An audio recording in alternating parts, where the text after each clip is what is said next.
Okay, we're out here on a brand new week. I've been thinking about the low oil pressure situation, which is really concerning. I'm thinking that that pickup tube is probably up too high. So we may be pulling the pan off that thing and readjusting. Pickup tube on that pump. I'm thinking like, well, while you're in there, why don't you just throw a new pump on it and be done, right? Why don't we go ahead and throw a new oil pump in it? If I'm going to take it apart anyway, what are they, like 50 bucks, 60 bucks? I'm guessing. Before we start going on all these body parts, I think we should get this truck back in here, get the oil pan off, and take care of that situation, because that's the most important thing to me. Without oil pressure, we're in big trouble. So what I've decided to do, as far as the manifolds go, let me just take you out here and show you. Okay, so if we pop this fender back off, even if we have to do some modifications on the steering shaft, try to fit the new manifolds I just bought on here, because this just is not working. I can't get it tight enough, and I think I tried to tighten it even more, and I think that ear cracked again. So we're gonna have to do what we have to do to make those manifolds, the new manifolds, fit. Kind of like back to the drawing board. I think it's gonna put us a week behind, but we got to get this right. Unfortunately, that's what we're gonna do. There's no sense crying about it now. Let's just pull the truck back in here, get her back up on the jack stands, and take care of this problem.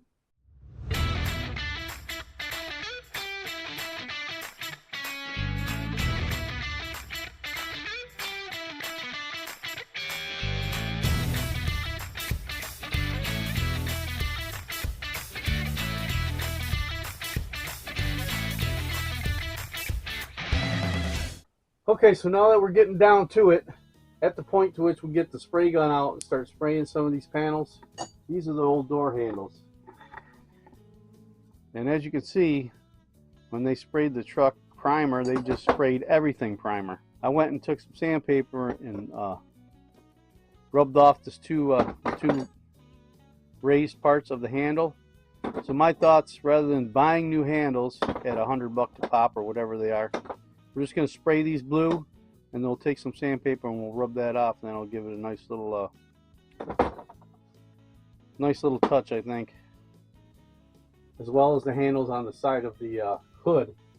They painted over those too, so we're going to have to see if we can't sand all that off or steel wool it off or something, and do that. Hi, I'm going to go through and order the window glass this week as well. One thing I want to show you guys is when I was taking the rear window out, this was the trim that held the window in. It bolted from inside the cab. It just shattered when I took it apart. So I haven't been able to come across this particular piece online. We're just going to use the rubber gasket to seal the window in,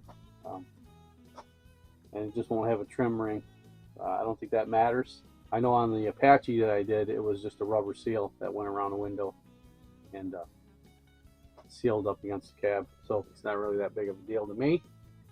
So that's where we're at. We're getting down to it, so we got to take care of these mechanical problems first, and then we will get to spraying panels and bolting them onto the truck and getting this thing on the road, man. I can't wait to drive it. This is probably a good time as any to see if old Blue is going to move under her own power.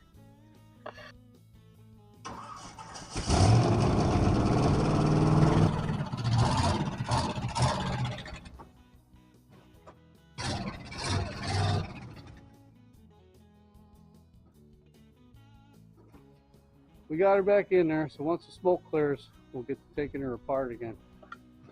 Alright, let's get started with these manifolds. Got to get that manifold out and that manifold in. Do whatever we have to do to make it fit.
Well, it's like I said, even with the steering out of the way, we're hitting the power steering pump here. We're hitting our control arm here. It's just a mess. This is not going to fit on this block. So I guess we're kind of screwed here in a way. I'm not sure what else we can do about this. She is quite a bit bigger than the other manifold. We'd have to change that 2-bolt flange to a 3-bolt flange and just basically redo the exhaust. But this, it's not going to work. I don't know really what to do. I guess we're just going to have to deal with this manifold. Well, back to putting the old manifold back on. New gaskets, new donut, but the inevitable happened. She broke right off. You can see that. Well, there's the number, fellas. Anybody knows where I can get one of these, let me know. Okay, so here's an update on the manifold situation.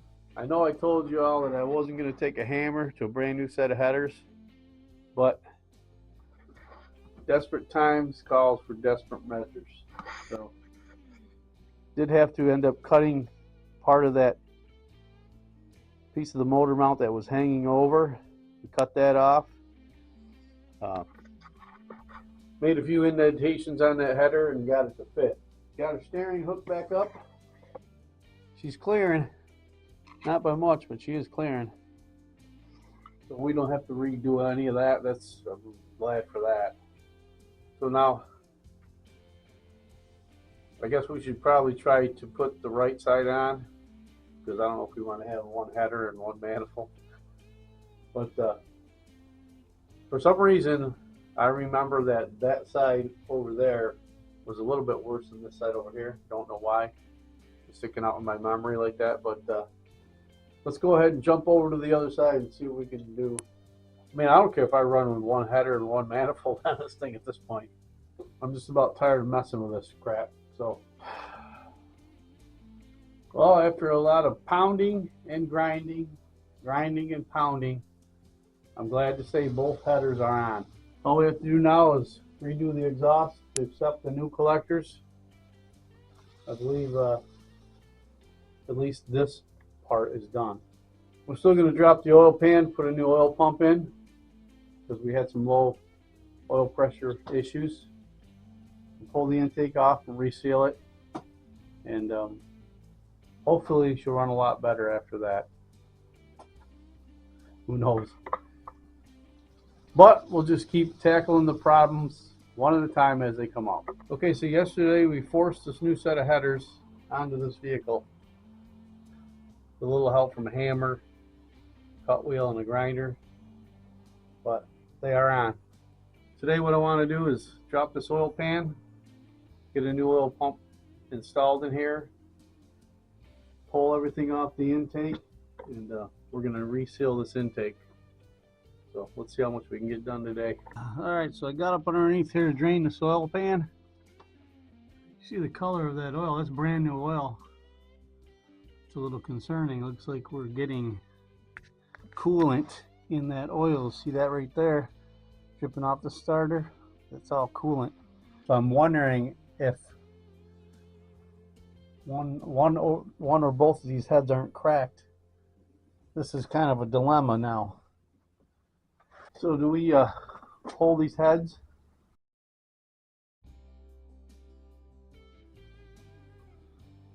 I'm not seeing where coolant is coming up through the bolt heads. So I'm wondering if they aren't cracked.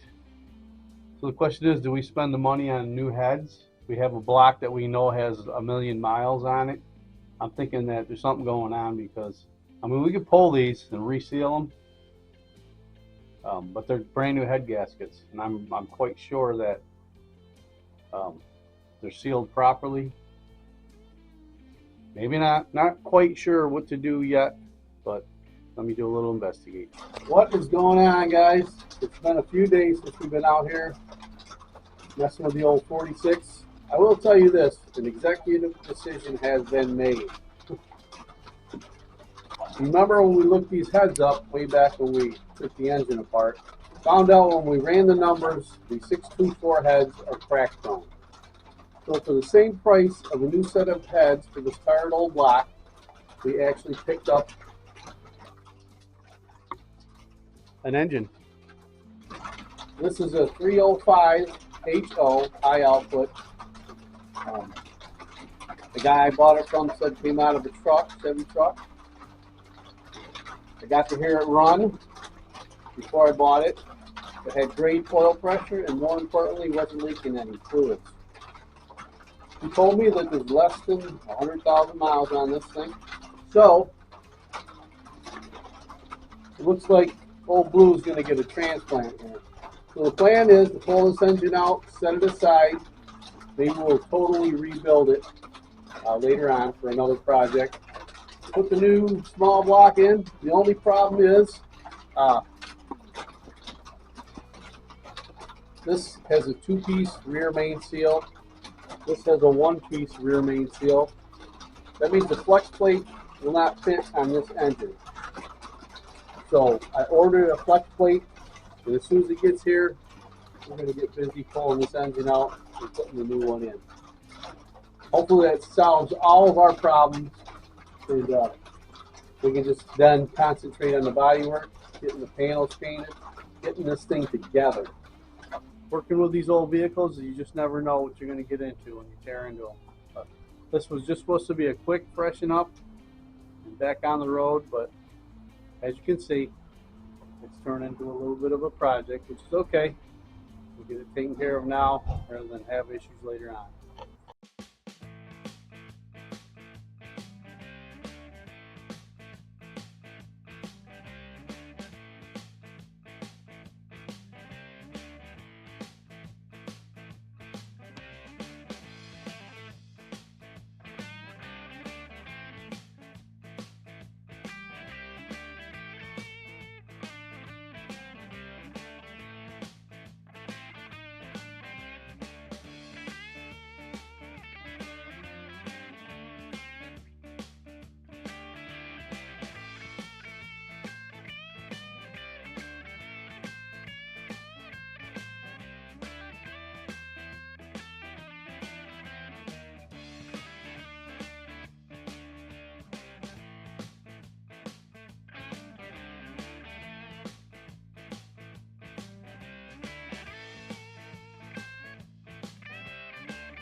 All right, I'm going to jump in here because,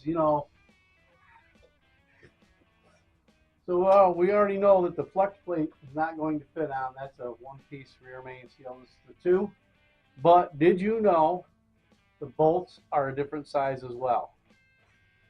So not only do we have to wait for the flex plate, now I have to get online and order friggin' bolts. I will take a run down to our local auto parts store and see if that's something they have in stock. Always something.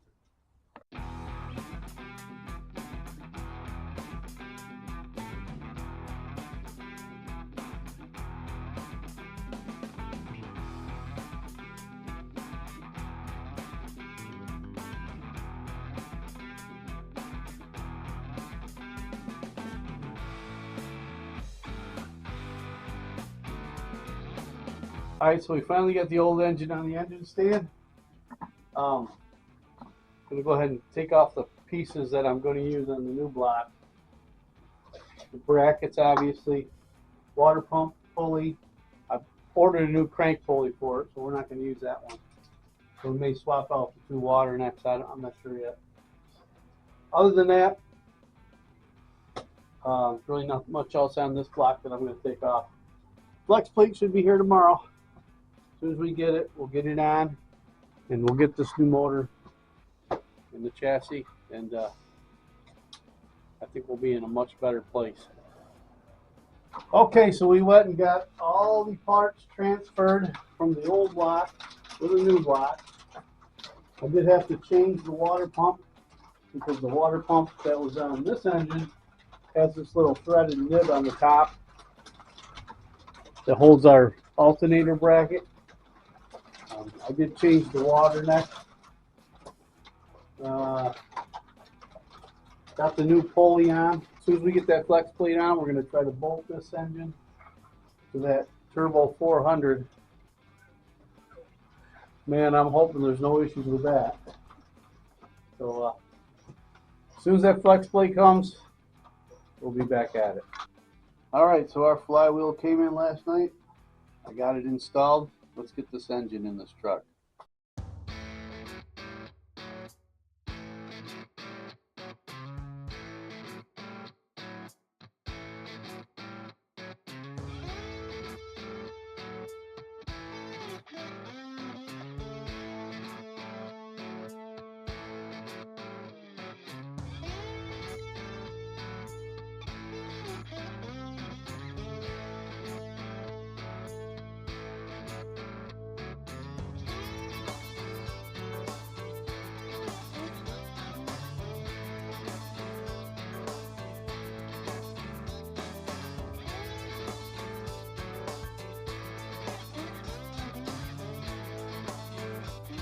Well, she bolted up to the transmission without a problem, but we have a little bit of an issue here with the motor mounts. These two should be on the inside here. We do have some adjustability, so I'm going to go ahead and loosen these bolts and see if we can't slide that over a little bit and make it line up. Hopefully we can without any fabrication or anything. So let me do that and I'll be back. Okay, fellas, there she is. We got this tired old 350 out. We got our 305 HO engine in. Went in pretty easily, other than the fact that the hardest part of this was trying to get these motor mounts to line back up.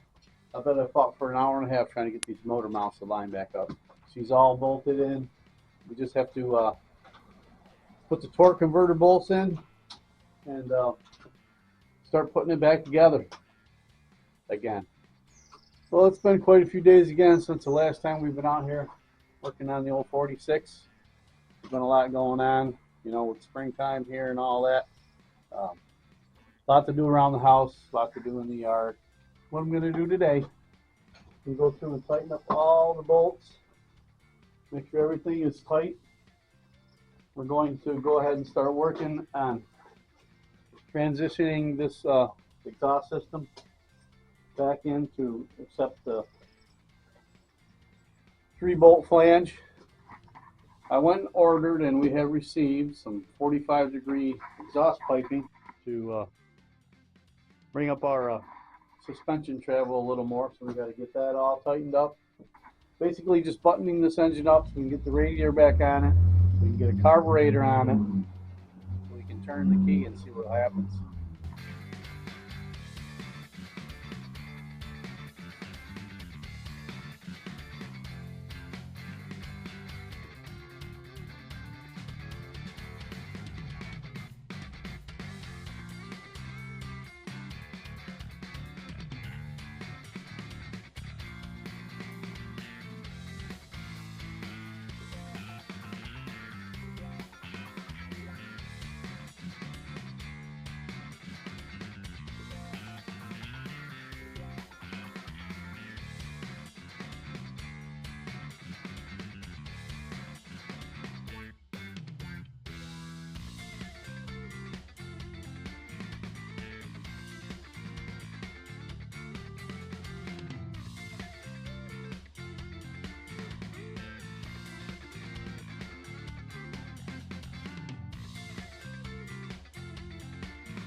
One click? One click. One click. Don't touch anything yet. I'm not touching anything. Are you recording? Yes. Oh. Oh.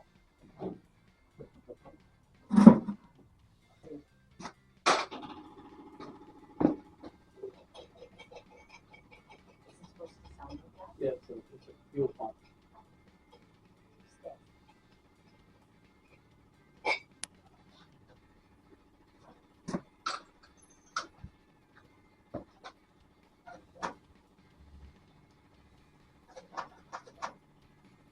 Okay, just turn the key, don't push the gas. Just turn it all the way? Yep. Right. Stop. Okay, try start it again. Okay, stop. Oh, sorry. Right. Am I putting it back in that spot? One more time. Turn on. Okay, stop. Alright. Starter's got to be shimmed. Well, it's kind of sounding like our starter needs some shim, so let me go ahead and drop that down and put them in and see if we can't get this thing to run. Okay, we got the starter shimmed up. Let's see if this thing will start.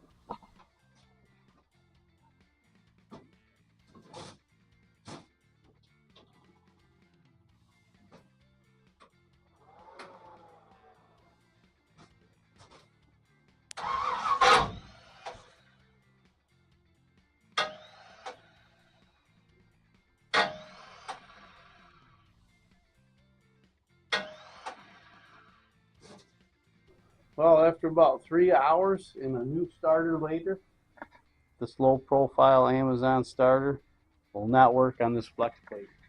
No matter how many shims I put in it or took out of it, this thing just kept hitting the flex plate. So I ended up going to the local auto parts store and got a reman starter for $305 and just finished putting it in. So let's see what happens. Here goes nothing.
Well, we're really having troubles with this starting situation. I don't know if it's this flex plate or the starter needs to be shimmed.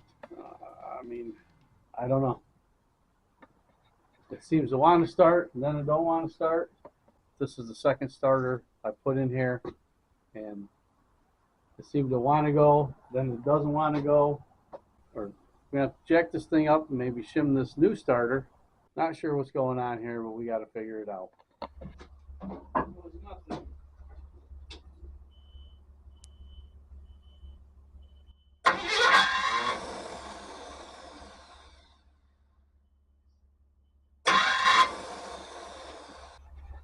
Well, as you can see, we still have a lot more work to do. Hopefully next week we'll get this thing running and back together. Sometimes it goes like that, fellas. I don't know. The starter thing's really starting to beat me up. So I'll figure it out though. Made a lot of progress the past couple weeks. Got the engine swapped. Didn't get to hear it run. Sometimes it goes like that, but I will get the starter situation figured out and get this old girl running next week for sure. Maybe get our body work done, get some color on it. Don't know, but I think that's going to do it for this week. As always, appreciate you guys watching. And until next week, man, take it easy.